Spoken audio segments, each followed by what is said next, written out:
Oh, okay, hold on one second. Hey, what's going on, guys? Welcome back to another FNAF reaction. And apologies on that white screen.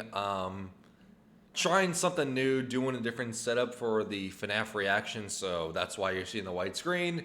Behind the scenes stuff jargon, doesn't matter. The point is, the FNAF reactions, FNAF theories are back in a big way, because I know it's been a while. Well, it feels like it's been a while.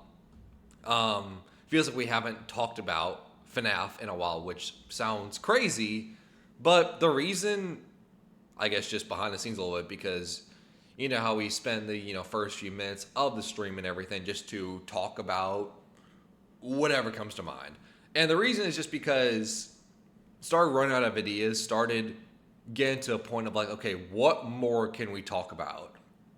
Because obviously the most prevalent thing in FNAF right now is the most recent game, Secret of the Mimic, that came out in like June or July this year. And we've done plenty of videos on it. We've done plenty of videos on the endings, the theories, what Moon.exe is all about, how Edwin fits into the whole timeline and everything, the whole trio of Edwin, Henry, and William Afton, them all being genius animatronic inventors, but then, turns out that William Afton and maybe Henry, but not so much, but especially minimum William Afton stole everything from Edwin, throws a new wrench in the timeline, because that means, well, stuff we had previously thought were something made by William or Henry may have now been Edwin, the same thing. For instance, we always thought that the Springlock suits were made by William Afton and maybe Henry, but William Afton especially, because Golden Bonnie at minimum, Springtrap, is a Springlock suit. And the person who goes in the Springlock suit is William Afton. But now, with Secret of the Mimic that came out, the Springlock suits seem to have been made by Edwin. So that throws a wrench in everything we know. But getting back to the whole point of why I brought all that up, it's just like, what more is there to be said? Like, I just don't want to do a video. I just don't want to like react to a theory where we're watching the video and we're hearing the same points over again that I've already covered, that I've already talked about. And then vice versa, I don't want to share the same opinions, the same viewpoints that I've had in the previous theories. That's not fair on the person who made the theory. That's not fair on me. That's not fair on me. And that's also not fair on you guys either. So just kind of in this lull space of waiting for new FNAF content to drop. And right as I was thinking about that, just like a genie from a bottle, I got my wish. But not as good as I had hoped, because FNAF dropped another book. Stop me if you've heard that before. FNAF dropped another book, and not only did they drop another book, but there is a ton of secrets and lore implications from said book. So, alright, let's talk about the newest book FNAF has ever come out. So, thanks, Scott. Well, they did it again. FNAF released a children's activity book and they couldn't help themselves but hide lore inside of it. So I had to do the entire thing, and I'll relay the lore I found to you. Because I mean, hell, they literally packed a UV light inside this thing. It came with its own black light, dude.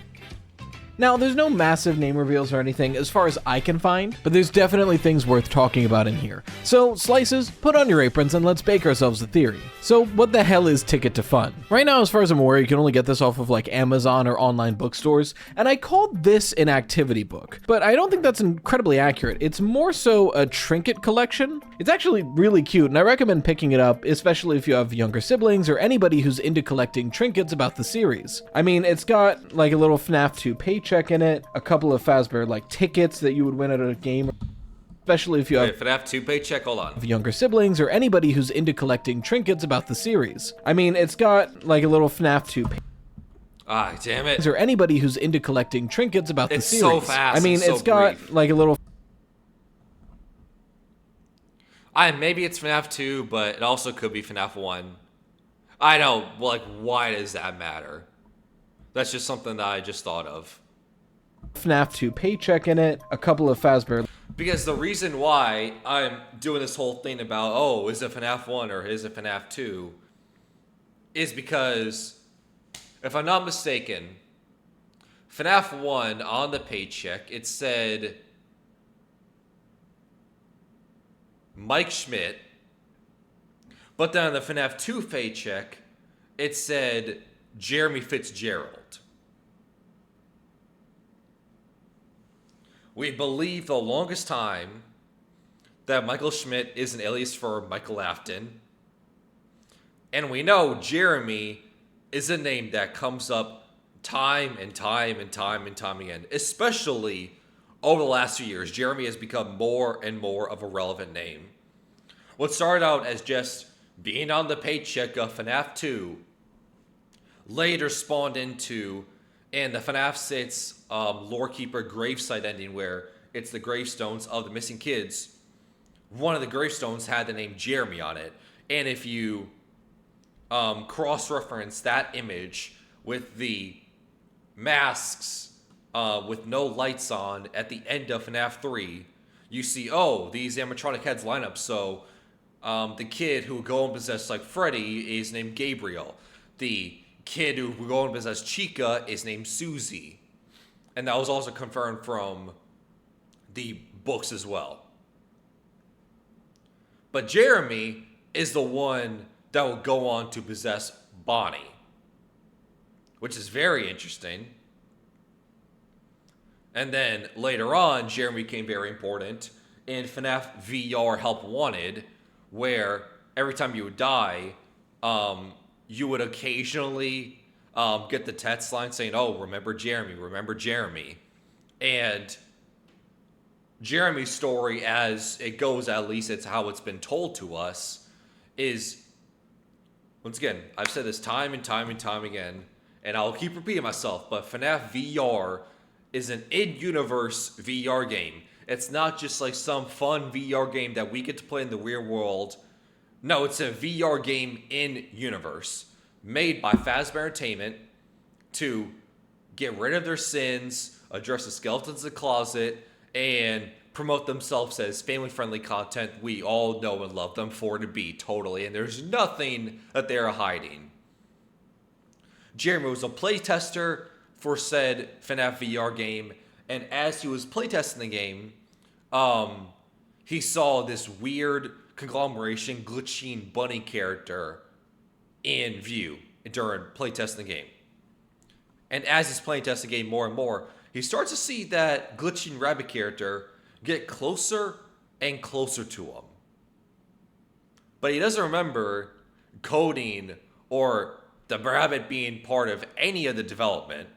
But the bunny starts getting closer and closer and starts trying to like reach out for him in the real world as he's playing.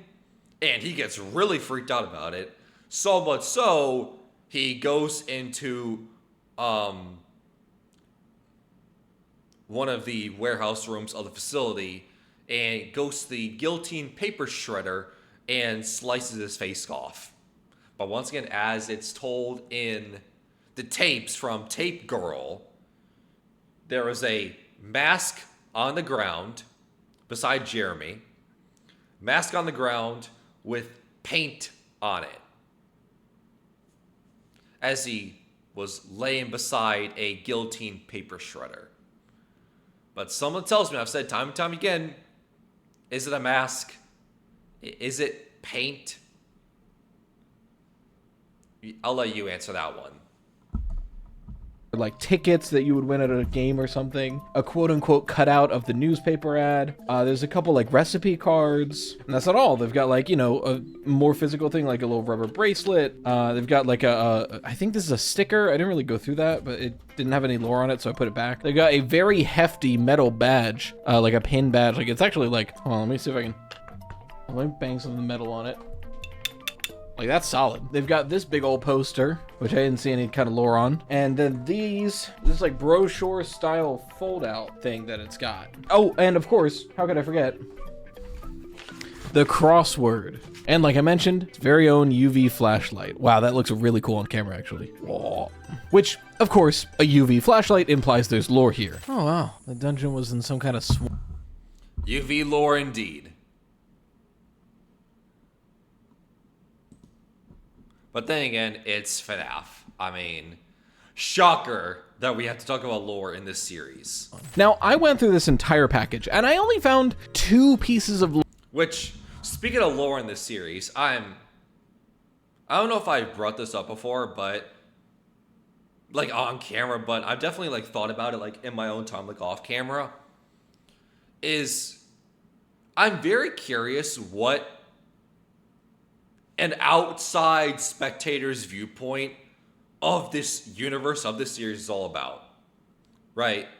Like, I personally have been here in the FNAF community, FNAF universe, since the first game came out in 2014. And I've been consumed, as you can tell, I've been consumed by the lore, by the story, by the mystery ever since then. And continue to be consumed by it to this very day. Right? So, like, me talking about glitching viruses, talk about what Phasgoo is all about,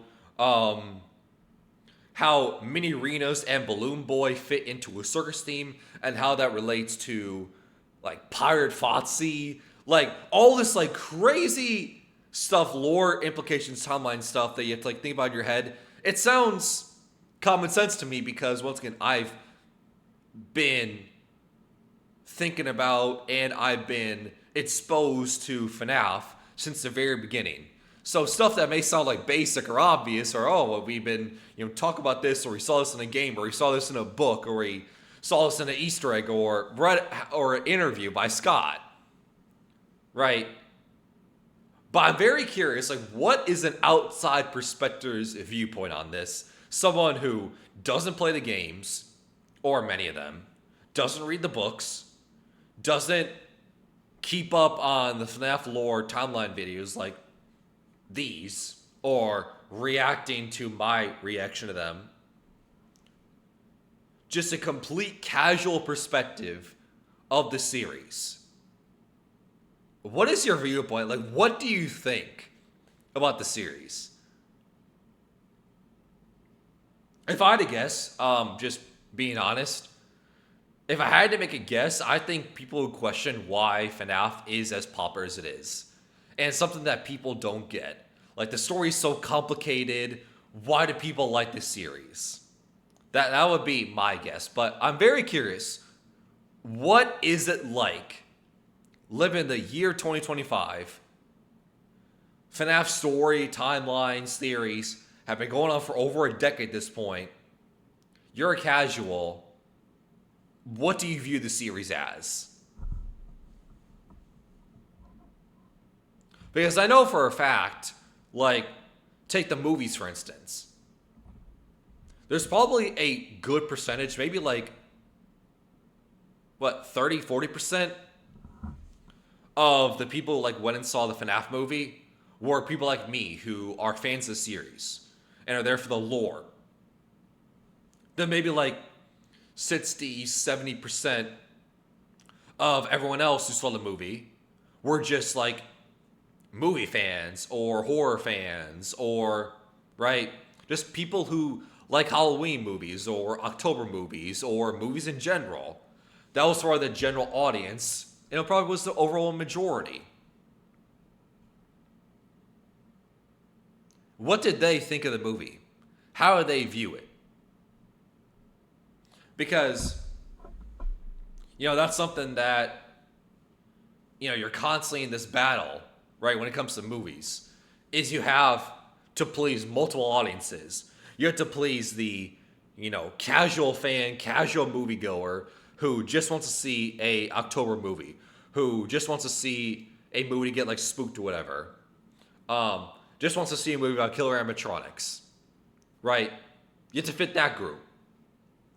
But then you also have the very, very, very passionate people like me who have been keeping up on the lore, timeline, series, and know the difference between a Ned Bear, Fred Bear, Golden Freddy, Golden Fred Bear, right? We know the difference between all those because we've been keeping up with the lore and everything. You have to please that audience as well. Well, it's a very tough balancing act. So I'm speaking from the perspective of the hardcore fan who's been interested and been keeping up. At least I've been trying to keep it up as best I can with the series, with the timeline, with the lore as much as possible. I want to know the exact opposite, the complete 180. The alternate version of me. Alternate persona. What is FNAF viewed? How do people view FNAF who know absolutely nothing? Lore that seem worth bringing up. Now, I'm only one person, so maybe there's more hidden stuff that I have not found, but rest assured, I don't think we're talking about a security logbook situation. And frankly, both the pieces of lore I found that I think are worthwhile to bring up, I found on these little brochure sections. And that's helped by the fact that as far as I'm aware, the UV only really works on those brochure sections and that crossword I mentioned. Now, look, when I saw a crossword, I immediately thought of the word search from the security logbook because yeah. And we know no page or anything to take at face value in the series. A casual word search in an activity logbook for kids, the word search, was used to find the identity of the vengeful spirit who would go on to possess Golden Freddy and haunt William Afton for eternity. A word search and activity logbook gave that important information. That's why you never take anything at face value in the series. I'm like, well, that had, the name Cassidy, which is pretty definitive. It had the name Dave, which is speculative, but I think is very strong. That word search had so much stuff in it, so this crossword has got to be a ticket to something, right? Maybe. I can't find anything. Let me break this down. If you notice, I've added a lot of boxes to this crossword. It's a little hard to see. I'll put in some pictures and some footage that makes it easier to see in post. There's extra boxes and hints on the UV ink of this page. So this crossword is much larger than it looks on paper. And that's a really cool thing. But when you fill all those out, it's not like it's lore, it's just like a cool puzzle you can do. And I have tried, not only do none of these answers actually say lore, but I was like, well, we have this grid of letters, what if I take the Foxy grid? So I literally took the Foxy grid, because I was like, look, we still don't have a great answer for the Foxy grid, nobody has a great answer for the Foxy grid. So I went and I was like, you know what, maybe, look, the book came out 7 years ago, but who knows? Maybe now, maybe finally, we have a real answer for the Foxy grid. It was actually just setting up a bait so we could, down the line, take the coordinates that we put them on the Foxy grid, but first we had to add the crossword. So I filled out the entire crossword in the top corner of this Foxy grid. Yeah, I got bullshit for that. I think I was just going crazy at that point. There was nothing there. But that's okay, because there is two pretty big pieces of lore. The hard part about the Foxy grid and why it's so frustrating is... Hold up. Should I show it? Whatever. The hard part about the Foxy grid and why it gives people PTSD who talk about the series and why it's so difficult, it's trying to solve the Rosetta Stone, is because if you haven't seen it, it's a large square grid, right? It's like 30 columns down, 20 rows across, like it's a grid.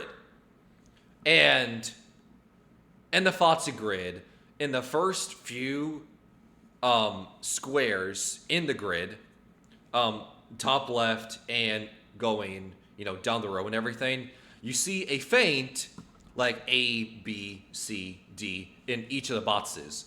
So like the first box in the top left corner says A. Then the square right beside it to the right in the same row says B. Then right beside that is C. And you will look at that and be like, oh, I have to go down this entire grid and fill in the alphabet like A, B, C, D, E, F, G, H, I, J, K. Go down the entire row, go down every single column and fill this entire, like once again, 30 by 20 grid or whatever it is with the letters of the alphabet And once we get to Z, and then probably like do it all over again, where go to Z, then start from A again, then do it all over again until every single letter is filled in. And 7 years later, people did that, and it hasn't led to anything. Right, it hasn't led to anything.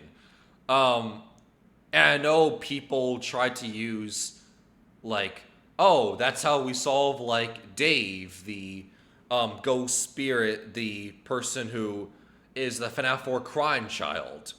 But I said this at a time when we were reacting to, oh, is this like the identity of the FNAF 4 crying child? And you came to the Dave idea.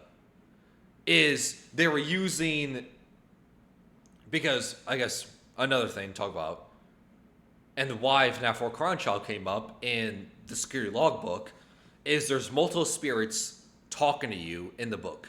There's the FNAF 4 crying child, there's Cassidy the vengeful spirit, and then Michael Afton is writing, like, he's not a spirit, but he's like in the corner writing red tally marks. And when you open the FNAF security logbook, there's a name tag that says Mike and it's crossed out. So those are the three people in universe, three characters that are interacting with this book and everything. So Mike, the vengeful spirit, and the FNAF 4 crying child. Now, the reason the whole FNAF 4 crying child, Dave with the Foxy grid, why I wasn't a fan of the theory is because what people were doing is they were trying to use like the red tally marks that Michael Afton puts like throughout random pages of the book and everything. Like sometimes you go to a page and there's like 7 tally marks. Then like 2-3 pages later, you'll see like, oh, 13 tally marks. Completely random, but once again, this is a series that doesn't do any coincidences. They don't do anything random, right? So the tally marks and the number of them have to mean something. We still don't know what. So they do that, and then they were able to like come to like the letters like D-A-V. D-A-V. But then to get the E, they use like a completely different sequence and method to get the E, and they got the E by going to the filled out alphabet Foxy grid. And the issue with that is you're doing 2 different puzzles trying to come to one solution, right? Why would counting the tally marks correlate with looking at an alphabet grid for one letter, right? Like those puzzles, those solutions have nothing to do with each other, right? They have nothing to do with each other.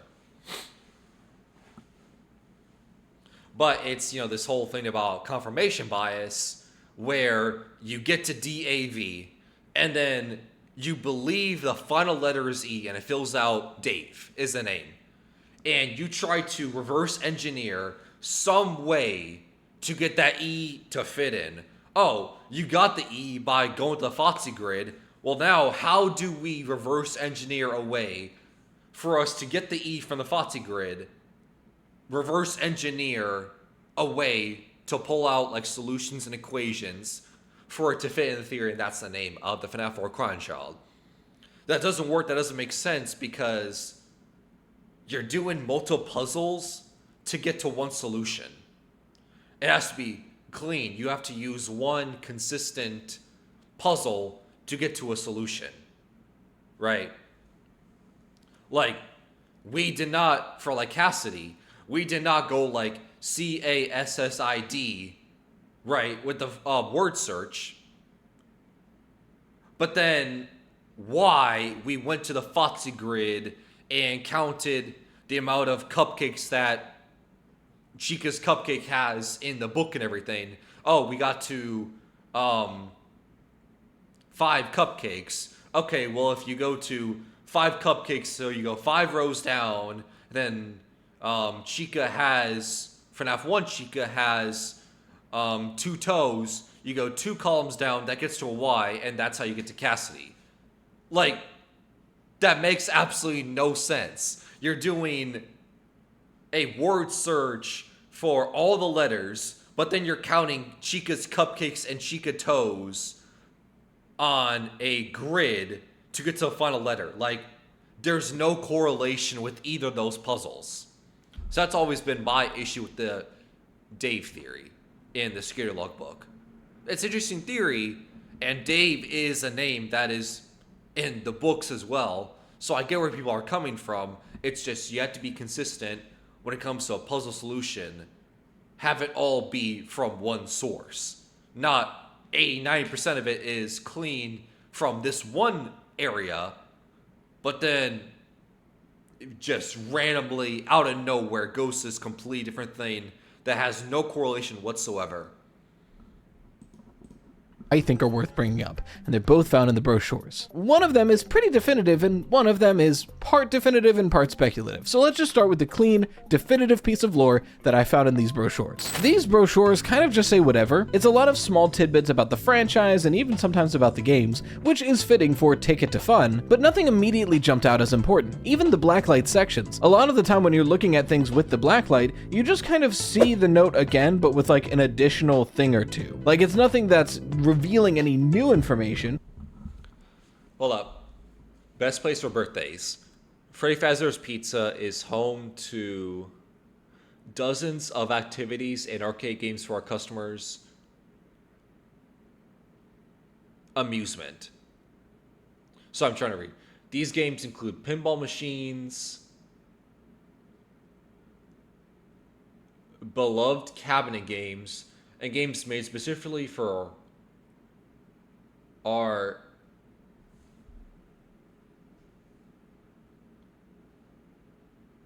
something. Our festivities, I think. Beat the high score on Fruity Maze.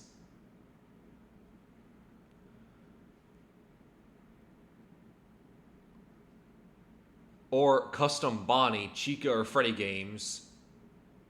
And you can unlock any secret bonus levels. Fruity Maze being called out by name. Interesting.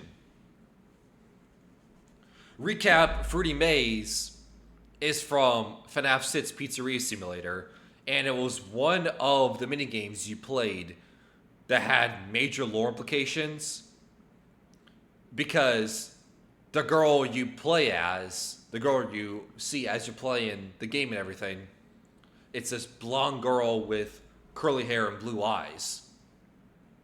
We believe it to be Susie.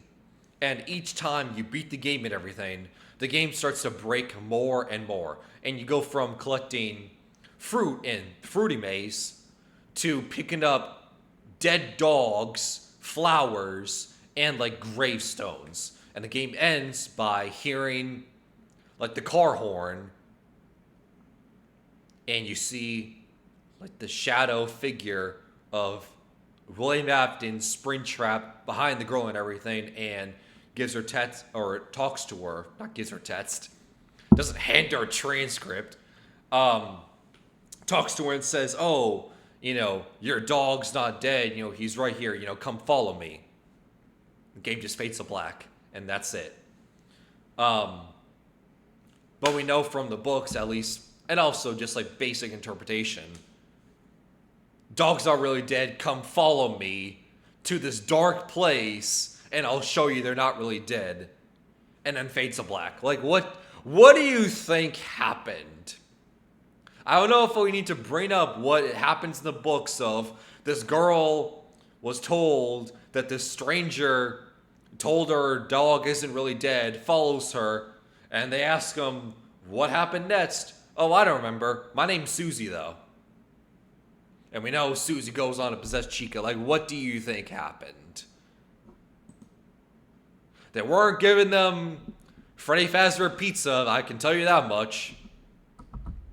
For example, the pages that have a big picture of Bonnie or Chica, when UV'd, I don't know if this will show up on camera, I might have to put it in post, you just get another picture of Bonnie and Chica, but a little more scary. So there's nothing huge there. There are some cool things, like on the activities for all page, you see the gang, but when you blacklight, you see likely the children who possessed them, since we see them pretty short and all wearing the right masks. And like, that's cool and all, but we knew they were possessed. This doesn't tell us anything about them besides the fact that, yeah, those are dead kids. I mean, I guess you could take this as a slight deconfirmation that the bullies from FNAF 4 are the MCI kids, because these are definitely too young to be those bullies, but no one really thinks that anyway. But there are two pages that do stand out as helpful. The first...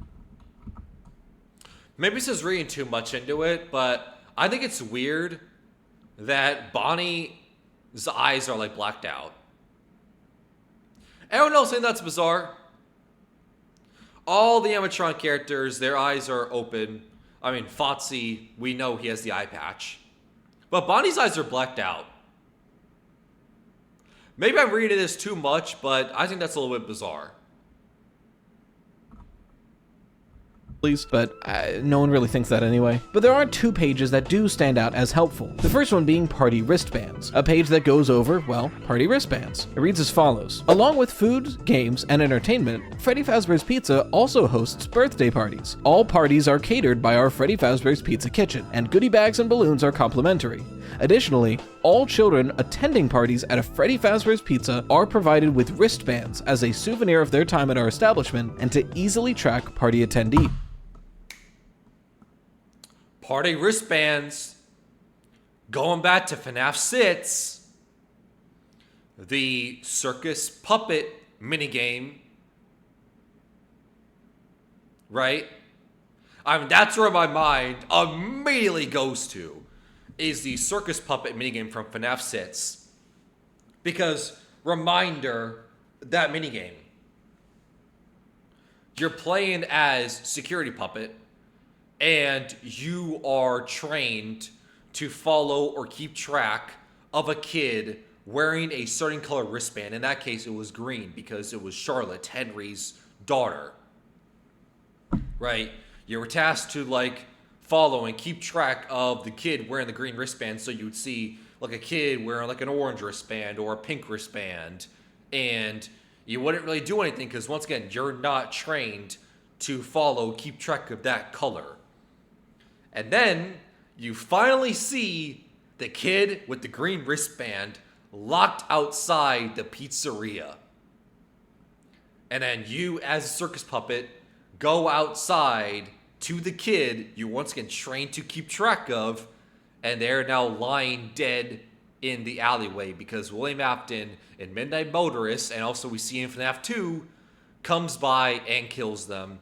Puppet lays on Charlotte's dead or at least dying body, and that's how Charlotte and the puppet infuse together and become one. So, alright. You should already have alarm bells ringing in your head. I did too. But when you blacklight this page, again, probably not gonna show on camera. There we go, and that's the kid. That is Charlotte from FNAF 6 wearing the green wristband.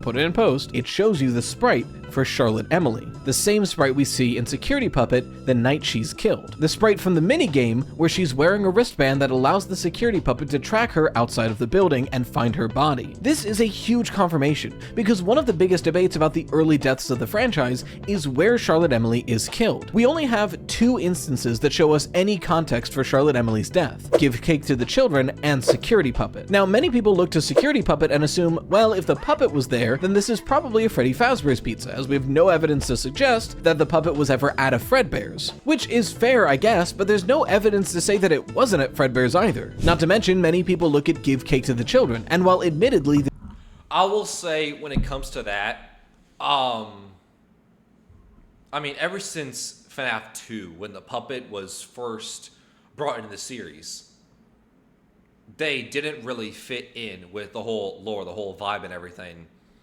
Right? You have, bears with Freddy and Golden Freddy. You have a Bonnie, a, chicken, duck, bird creature, right? and then a pirate fox, right? These animatronic animals with big, hulking, bulky bodies. Then you have the puppet, the marionette, whose thin humanoid has tear tracks and red rosy cheeks. Doesn't really fit in with the whole theme and everything. But it also goes to the point where there's phases, there's multiple establishments, people having different animatronics then being bought out by Fazbear. Like, for instance, you have the Circus Baby, Pizza World, with like Baby, Ballora, Mini Arenas, Balloon Boy, right? You have all them. They also have rosy cheeks. So maybe the puppet marionette is tied to that. Just a thought. Because we believe that the core four, Freddy, Fozzie, Bonnie, and Chica, that we all know and love them for, they didn't just one day appear and there's all four of them, right? Instead, Freddy and Bonnie were the first two because they were golden Springlock suits. Henry wore the golden Freddy Springlock suit. Then William Afton did the golden Bonnie one because that was his creation. So he's very proud of it. That was the first two. But then Chica, we believe to be a mediocre melody. Maybe. And because they're a mediocre melody by a rival franchise that was trying to, trying to also get in on the action, the popularity of animatronic pizza-style restaurants, their business goes under, but someone like Chica was popular at that other establishment, and they get brought into the Fazbear game to be part of their universe. That's why I've said time and time again, it's kind of like the same thing of what happened in Chuck E. Cheese in real life, where there's multiple franchises, one went bankrupt, one went under, but some of those characters were popular enough, despite the failing business, some of them were popular enough to join in with the Chuck E. Cheese roster and be part of the roster for the foreseeable future, for as old as time. Despite them not being originals from the very beginning, they were purchased and acquired later on. Same thing with Fozzie and the pirate theme. This is a very bare bones game. It is showing a basic area with just a Freddy, and if the theory that the FNAF 6 location is built within Fredbear's is accurate, these buildings look pretty similar. So there was no great evidence to go in either direction, and nailing this down is important, because Charlotte Emily dies here, and that links to a lot of other things. For example, if you think that Midnight Motorist takes place after the death of Charlotte Emily, then this entire minigame is suddenly linked up with this death, and it's important for...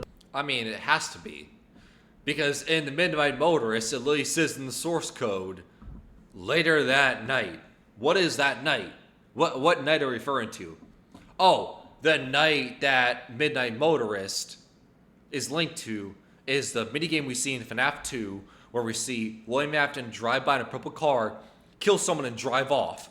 Later that night, him driving off in the same purple car. Despite him having a different color for some reason. Right. But ever since then, we've always linked FNAF 2 with it, because in the Midnight Motorist minigame, you also drive to Junior's. And there's a man standing at the front not allowing anyone to enter the building.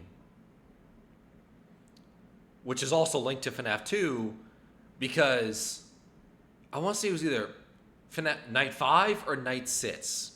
I think it was Night 5. But regardless, one of the photo tapes from FNAF 2 is saying there's an investigation going on that the Springtrap Golden Bonnie suit has been taken. The animatronics are not acting right. Someone was bit while in business hours. There's an investigation going on. no one is allowed back in, especially former employees. It's linked into FNAF 2. But the difficult thing about the death order and where Charlie links to all that is, is Charlotte first? It's yes, but actually no. Because there's multiple characters that have a case, and it's a very strong case, to be the first death in the series. And the problem is, not only does each person have a case, but if this person isn't the first death, then that means this assumption that we've always had is now in question and completely wrong. Like, for instance, you have Charlotte, you have Elizabeth Afton, and you have the FNAF 4 Crying Child. Are people we know that die early on this series. Well, who's first? Right? Because we know off rip, it's not Cassie's eventual spirit, because that happens later. And we know it's not the original missing children's incident either.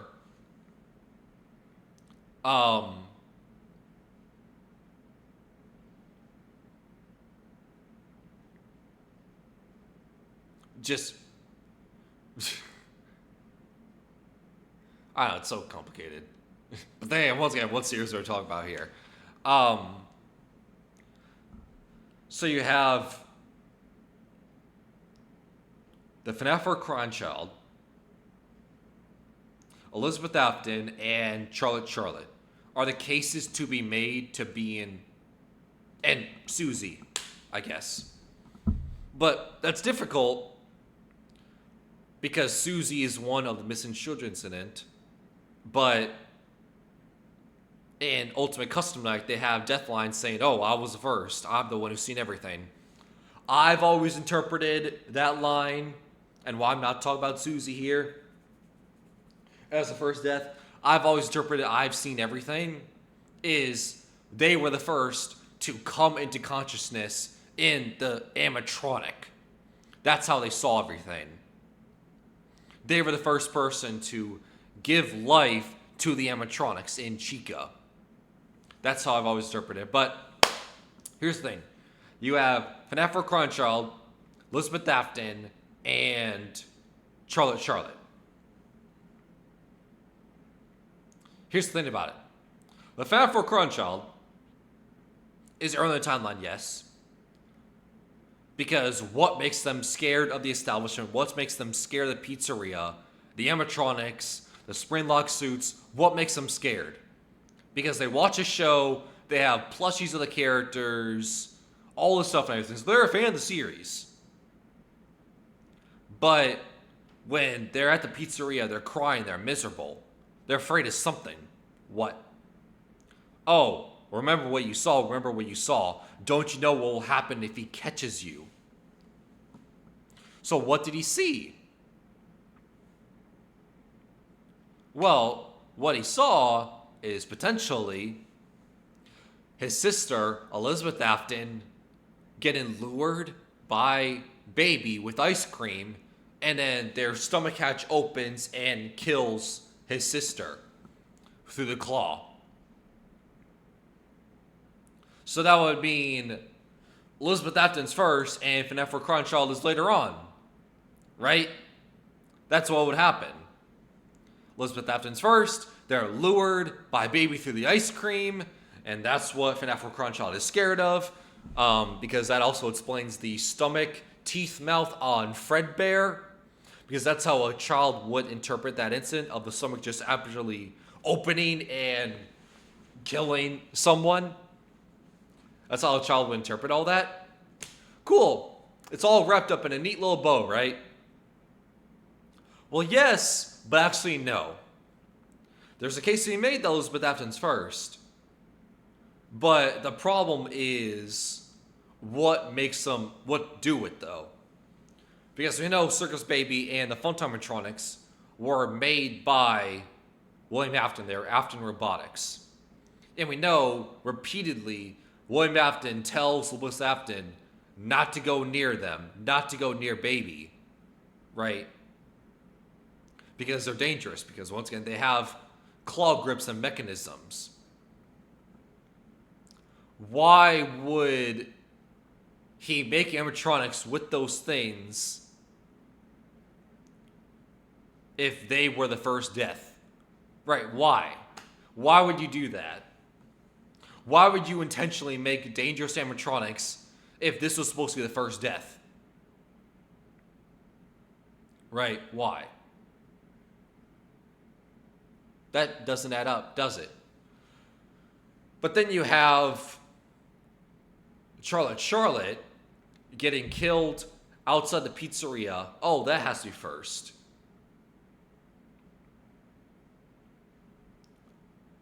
Right, that has to be first. And once again, there's a lot of interpretation, because that's what causes William Afton and Henry's business partnership to sever and go away completely, because William Afton killed Henry's child, which totally valid. That adds up. But the problem is what makes William Afton do it? What makes them kill him? Their child. Just out of drunken rage? Just because it's fun? Just because they wanted to? That doesn't add up. Right? Something happened that caused them to do it. Because Steel Wolves came out and said, anyone can just make like a monster or a serial killer. Just someone who just kills for the fun of it. But when you think of the most popular, kind of fun to talk about this now, but when you think of the most popular Halloween horror villains out there, Jason, Michael Myers, right? Any of them. It's all, tragic backstories. They're all revenge plots, right? There is something that happened to them at an early age that caused them to be killers later on. It's them, repaying for the sins of others, getting back at them by killing.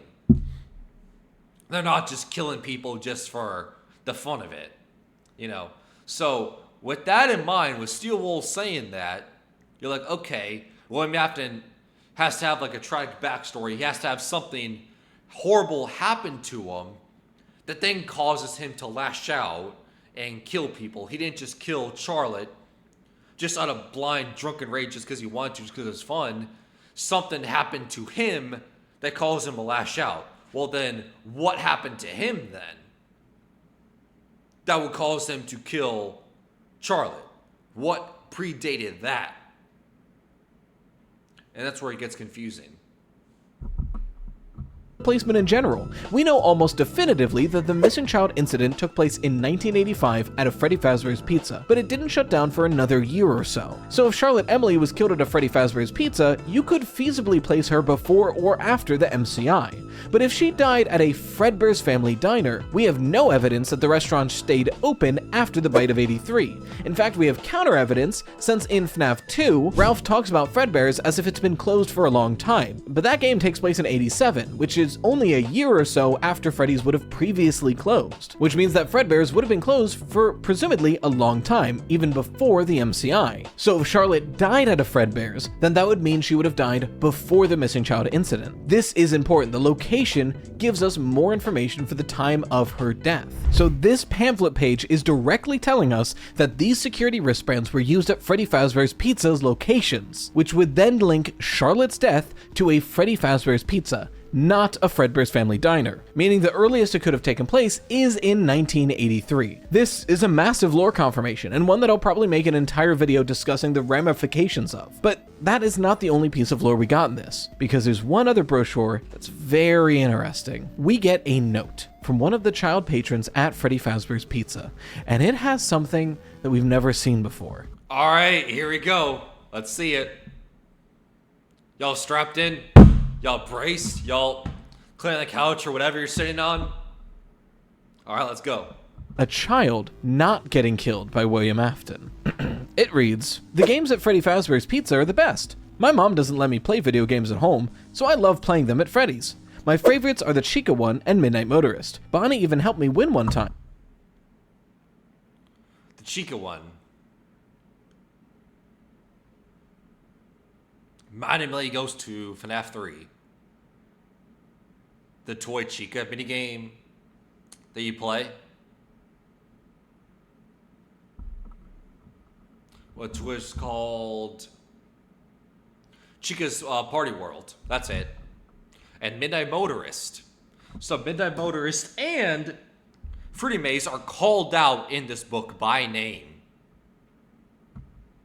He wanted me to go into a dark closet for a special prize, but I had to go open presents. I love Freddy Fazbear's Pizza. Hey, this is an insane thing to give us. Like, this is actually pretty crazy. But it tells us one very important thing and then one maybe important thing. The huge thing here is the seeming lack of concern for the chosen victim of the MCI. It seems very random. William Afton went after Timmy, but we've never heard of the name Timmy related to the MCI otherwise. So clearly this isn't just something he failed and tried again at. This kid, he tried to abduct and it did not work, which does debunk a good amount of theories related to the victims of the MCI. There are many theories that state that the victims were chosen specifically, not at random. Some of those theories being that it was the bullies of the crying child, some of them being it was the kids of the neighborhood for specific reasons. I mean, yes and no. Like, the whole thing about the 4 kids you see there wearing the Foxy, Bonnie, Chica, and Freddy masks. The difficult part about this is there's been this new wave the last few years, and I've talked about this before, of filling in the blanks and giving each of those kids in that game and everything a backstory. Like, Foxy Bro, is he or is he not the older brother of Michael Afton? We don't know. Bonnie Bro is Cassie's dad, who is also the person we play as in FNAF VR Help Wanted 2. The Freddy mask is linked to Oswald's dad because you go up to the attic and you see a Freddy mask. And I've said this before and I'll say it again. I don't know if we needed a backstory in these 4 important characters. Do we really need a backstory for all of them? So it just like works out time-wise, because like if you have people like Cassie's dad and Oswald's dad who are grown-up adults, how does William Afton lure them into a back room, kill them, and have the bodies go into suits when they're kids? Right? I've even heard one related to the founders of the company. But this is showing us that William Afton was just grabbing whichever children seemed most vulnerable. It wasn't necessarily premeditated, he just needed kids to either kill for his own sick reasons, or he was already doing remnant experiments and he was just getting the easiest targets. But there's one more detail here that I haven't mentioned yet. This isn't just a note, we get context for it. Letter from Timmy Douglas, age 8. And I swear, the name Timmy is important. I did some digging and I found a couple instances, but nothing seems definitive or even helpful. The main instances I found were in 2 places. One of the Fazbear Fright short stories, which like, okay, sure, and on the cake we see in Help Wanted 2. Now, for a moment, I thought I was brain blasting, because for a moment, I was thinking of the wrong name. In Help Wanted 2, we take out a cake that says Happy Birthday Jimmy, and we put in a cake that says Happy Birthday Timmy. Now, this Jimmy name is kind of important. There's lots of sticky notes all throughout the Security Breach Pizzaplex all about Remember Jimmy, and it's not really clear exactly what that's referencing to, but I thought that was at least a link there, and maybe this links to Timmy Douglas, and maybe Timmy Douglas grew up and ended up working and it was this whole wraparound thing, but no. Jimmy is the sticky note name. Timmy is the name on the new cake. I don't know if that means anything. So I'm actually putting a question out to you. Does anybody know of a Timmy in this game? Because if we can link this note to any important character, that'd be such an aha moment. The idea of like, Timmy, who was going to be killed in the MCI and happened to survive, way later in life ends up thwarting whatever is currently going on. That could be a really fun story that they open up. I don't know. Or Timmy Douglas is just like a cliche kid's name. I have no idea. So yeah, in summary, this is really cute. If you like collectibles, I recommend picking it up. As far as lore goes, there's a couple of pretty big drops, but I also, when it comes to names and everything, I personally don't wrap my head too much about the names and everything, uh, especially the books, because the original trilogy of books, it was revealed that William Afton killed Henry's child, who was named Sammy. That was the original name for Henry's child that was killed by William Afton and started this whole charade and severed their relationship was Sammy. We now know Henry's child that was killed was Charlie, not Sammy. But that name did exist at one point in the books and everything. Now, could there be a Sammy later on in the series? Maybe, I don't know. Right? It feels like it's just one of those names where it's just a kid's name. There's a few kids' names in the series that are consistent. Like, you have Charlotte, who was always and will always be Henry's daughter that goes on to possess the puppet. Cassie is a vengeful spirit that William Afton let his rage get so aggressive and he went way overboard in killing Cassie. And that's why he makes him vengeful, because, oh, why did you take it out so much more on me than the other kids? That's why I'm vengeful. That's why I'm going to banish you to hell. Right? Susie is always linked to her dog. She was lured by William Afton saying, oh, your dog's not really dead, and she is killed and goes on to possess Chica. Like, that stuff is consistent. But the kid's name goes on to possess, like, Fotsy. At this point, doesn't really matter in the series too much, right? There's a few names that are important. There's a few names that are consistent. Then the rest, it's like, it's up to interpretation. But, I don't know. Let me know your thoughts on this. Does this book mean anything? Is there any lore implications? Or is this another example of FNAF Scott, classic Scott, of intentionally misdirecting us as a red herring, thinking that there's a ton of lore, ton of Easter eggs, ton of answers in this series, in this book, and we buy it, and it turns out, oh, gotcha, there is nothing. Very similar to people buying the FNAF cookbook. Yes, that does exist. There's a FNAF cookbook, and I know a bunch of people bought the book thinking there's going to be a lot of lore implications, and that book came out like 3-4 years ago, and I haven't heard a thing about that book since it came out.